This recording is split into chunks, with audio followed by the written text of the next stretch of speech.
Hello and welcome to Sophie & Co. I'm Sophie Shevardnadze. Paul Hellyer served as the Canadian Minister of Defense in the 1960s, shaping the country's armed forces for years to come. It was only in his retirement that he says he made a life-changing discovery.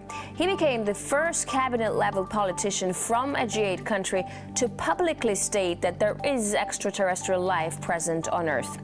Is this an elaborate fantasy? Are aliens science fiction? Or is there something to claims of their existence? Extraterrestrial life.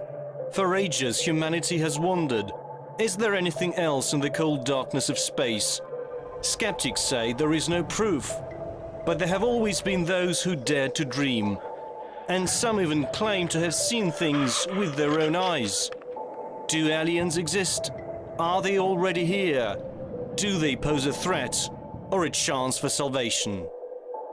Honorable Paul Hellyer, former Minister of Defense of Canada, and he believes that life forms from space exist and are present on Earth. It's great to have you with us on our show. Why do you say that UFOs are as real as the airplanes flying over our heads? Well, because I know that they are. They've been, as a matter of fact, they've been visiting our planet for thousands of years. And one of the cases that would interest you most, if you give me 2 or 3 minutes to answer, is during the Cold War, 1961, there were about 50 UFOs in formation flying south from Russia to across Europe. And the Supreme Allied Commander was very concerned and about ready to press the panic button when they turned around and went back over the North Pole. So they decided to do an investigation, and they investigated for 3 years, and they decided that with absolute certainty that 4 different species at least, had been visiting this planet for thousands of years. So that's, we have a long history of UFOs, and of course there's been a lot more activity in the last few decades since we invented the atomic bomb, and they're very concerned about that and the fact that we might use it again. And because the whole cosmos is a unity, and it affects not just us but other people in the cosmos, they're very much afraid that we might be stupid enough to start using atomic weapons again, and this would be very bad for us and for them as well. So no serious scientist has ever publicly confirmed evidence of an encounter with extraterrestrials. Why would scientists not confirm the facts if they exist? I'm afraid they must go out of their way not to find out. Because if they did, you know, even 10% of the amount of research I've done in the last 8 years, they would be as convinced as I am. I mean, they could do it even faster. Might take them a little longer when they didn't have a military background. But there are so many wonderful books that tell these stories, and they've been authenticated. The sightings have been authenticated by more than one witness, and also by radar. And they have landed in various places around the world, including Russia. There's a famous case there. I can't remember the name of the place, but it was widely reported at the time. A man wrote a book about it, and then the French bought the book rights so that it wouldn't be circulated around. There's just so much evidence. If anybody will take the time off to do a little bit of research and study. But people just are, you know, some people are interested and will take the time, and the others just say, oh, you know, it's just fantasy. Mm-hmm. But since I've been public on this subject, I get, probably 3 or 4 emails a week from all over the world from people who have actually witnessed sightings. And some of them who have actually been on the ships, and some of them who have actually been transported to another planet. And so this information is not, you know, it is top secret in a way that the governments aren't talking about it. But if you listen to the whistleblowers and the people who have worked in the industry and who know what is going on, there is just a lot of information out there and it doesn't take very long to get your hands on it. But see, the problem is that some people who report UFO sightings and alien abductions have been shown to make things up to make things up to be famous, to make money, or just for a prank. How do we tell fiction from a fact? Well, you have to spend a lot of time trying to find, we used to say, separating the wheat from the chaff, and it takes a lot of effort. When I was minister, I got sighting reports, and when we checked them out, about 80%, about 8 out of 10, were not real. There were sights of Venus or plasma or, you know, a dozen other things. But there were 15 or 20% for which there was no explanation, and they were the genuine unidentified flying objects. These things go way back. One of the conferences I went to was in Las Vegas, was promoted by a chap who had written a book about crashes. And there were dozens and dozens and dozens of them, and many of them very, very well authenticated, so that it would be impossible to read all of that evidence and not to come to the conclusion that these vehicles were real. Have you ever had your own encounter with aliens? Not an encounter with aliens, no. I have seen a UFO about 120 miles north of Toronto over Lake Muskoka, where I have a cottage. And 2 years ago, last Canadian Thanksgiving, which is October, my wife decided she wanted to go out and look at the stars.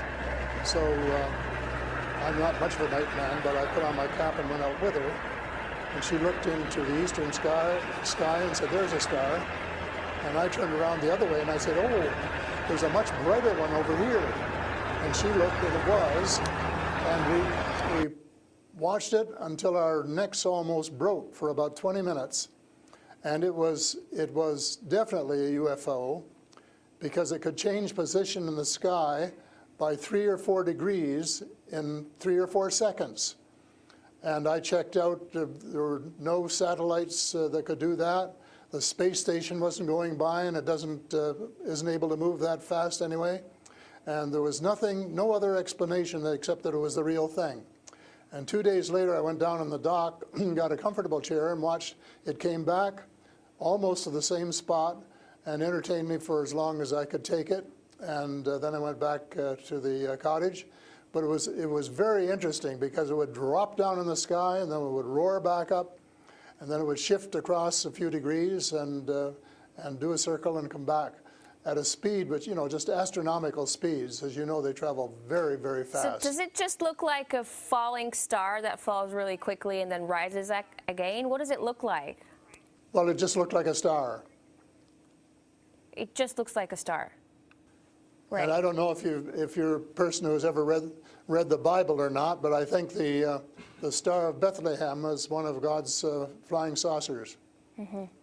But you also tell me that people write you emails, 3 to 5 emails a week, and they've actually been abducted, or they have encounters with the aliens. Do they actually tell you what these aliens look like? I mean, you know, everyone's interested.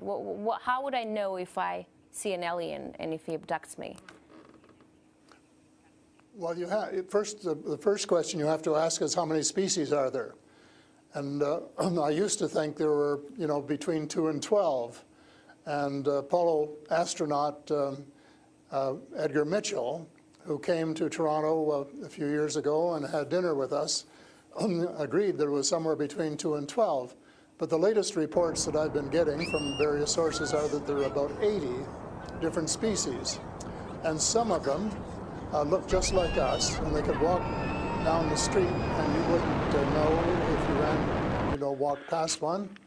And they're what we call the Nordic blondes, and also the tall whites, who were actually working with the United States Air Force in Nevada. They're able to get away with that. They had a couple of their ladies dressed as nuns went into Las Vegas to shop, and they weren't detected.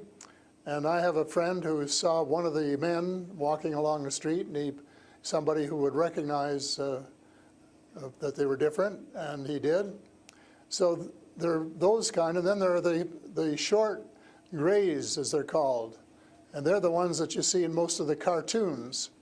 They're have very, very slim arms and legs, and they're very short, just a little over 5 feet.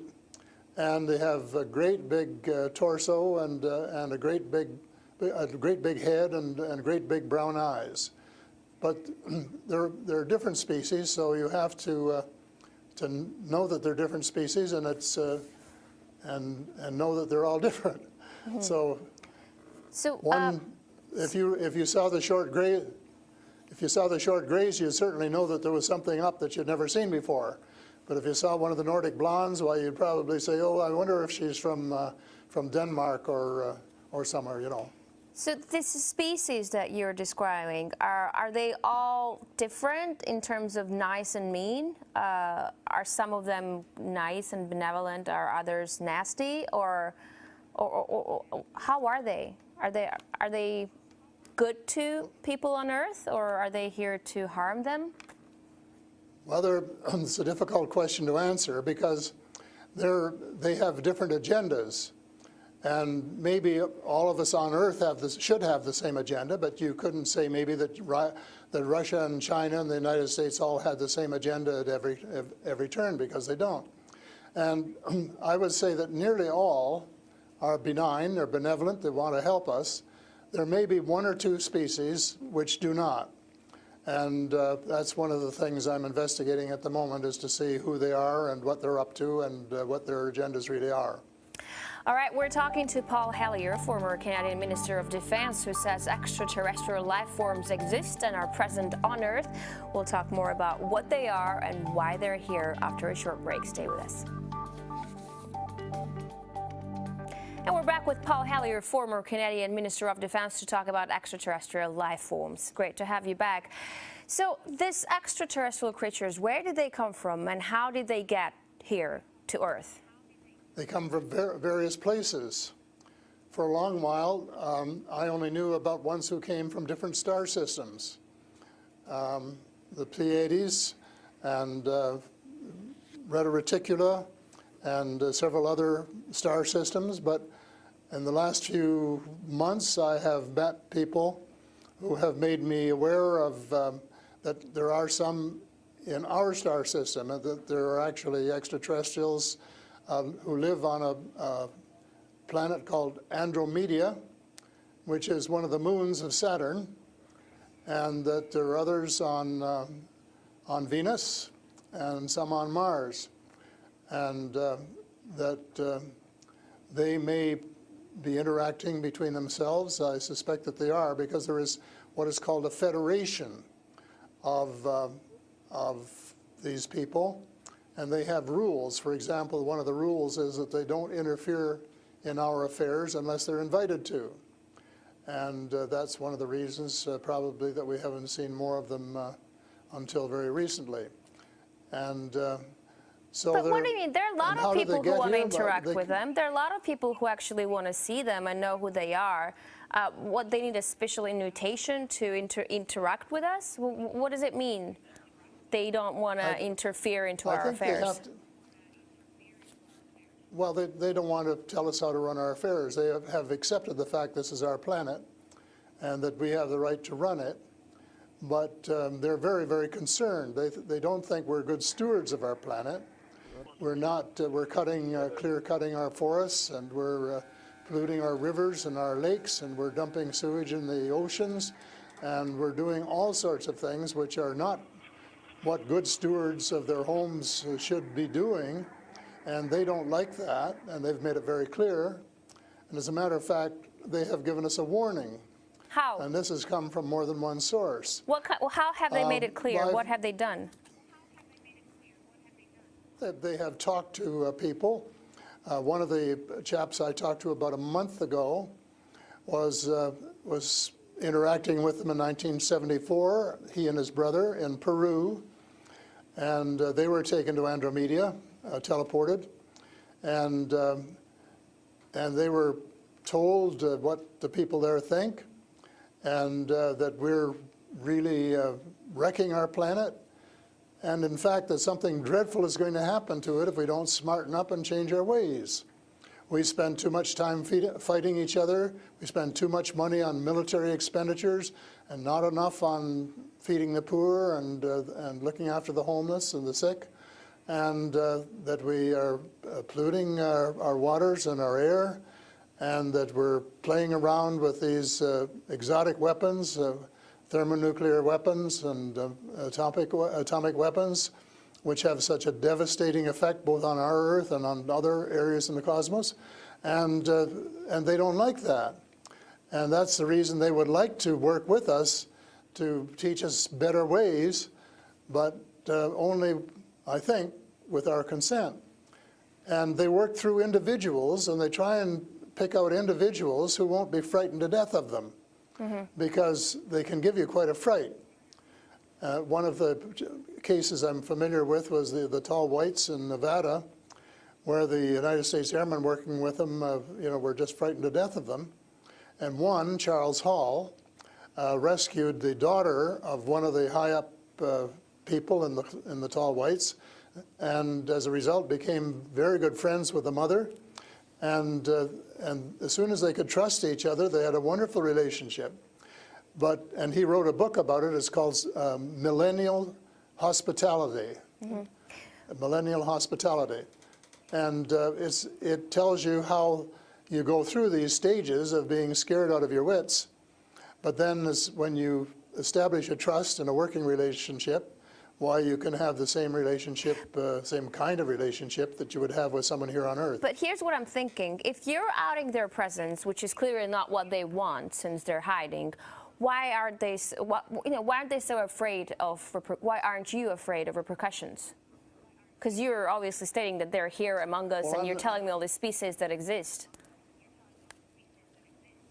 They are here among us, and I'm not afraid because in most cases, as far as technology is concerned, they're light years ahead of us, and we have learned a lot of things from them. A lot of the things that we use today, we got from them, lead lights and microchips and Kevlar vests and all sorts of things that we got from their technology, and we could get a lot more too, especially in the fields of medicine and agriculture, if we would go about it peacefully. But I think maybe some of our people are more interested in getting their military technology, and I think that's wrong. I think that's wrong-headed, and that's one of the things that we're going to have to change, because we're going to have to work together. Talking about all of us, everywhere on the planet. You mentioned military technology and swapping technologies and barters between aliens and people in American government. I want to ask you, as a former Minister of Defense of Canada, is interstellar war a possibility? Should we be creating a Star Wars force to defend ourselves from possible invasion or something like that? Well, I think it's a possibility, but it's a possibility especially if we shoot down every UFO that comes in our airspace without asking who they are or what they want. And right from the beginning, we started scrambling planes and trying to shoot them down, but their technology was superior enough that we weren't able to get away with it. Certainly not for a long while. And during that period of time, they could have taken us over without any trouble if they'd wanted to. So I think we have to, rather than develop our own Star Wars, Earth Star Wars, to protect ourselves against them, that we should work with the benign species, who are the vast majority, and work together and rely largely on them, of course, and cooperate so that we would be contributing something at the same time. But I don't think there's any point in us developing a galactic force that would tempt us to go out on our own and get into mischief, which is one of the things I think some of them are concerned about. But what do you expect to happen if people start to believe in alien existence on Earth? Because things are definitely going to change. Our lives aren't going to be the same anymore. Well, I hope that's the case. I hope that's the case, And I'm all for full disclosure, and I'm going to push very hard for full disclosure in the book I'm writing, and to give some reasons for it, things that we really have to know and have a right to know, and that our future as a species, and here I mean, you know, all of the species in the world, are potentially at risk if we don't figure out what's going on and work together to try and make life more amenable for all of us. But and to work with our neighbors from other planets as well.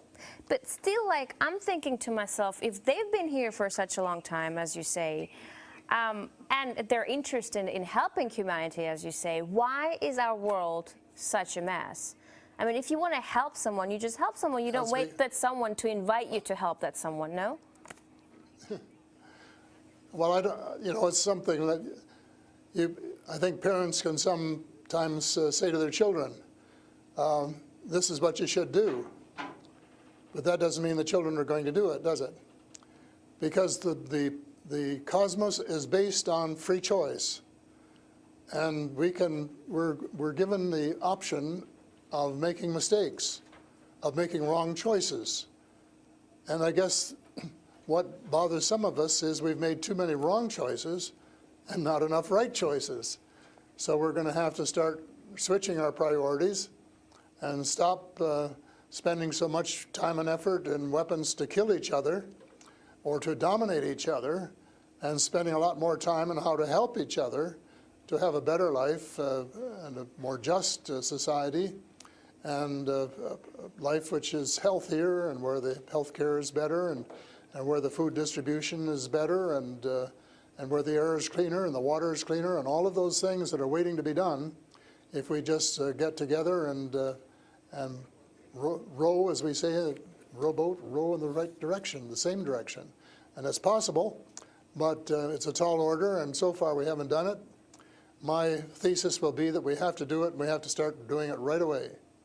Thank you so much for this interesting interview and insight on extraterrestrial life. That was Paul Hellyer, former Canadian Minister of Defense, who says aliens exist and live among us on Earth. That's all the time we have for today. I will see you in the next edition of Sophie & Co.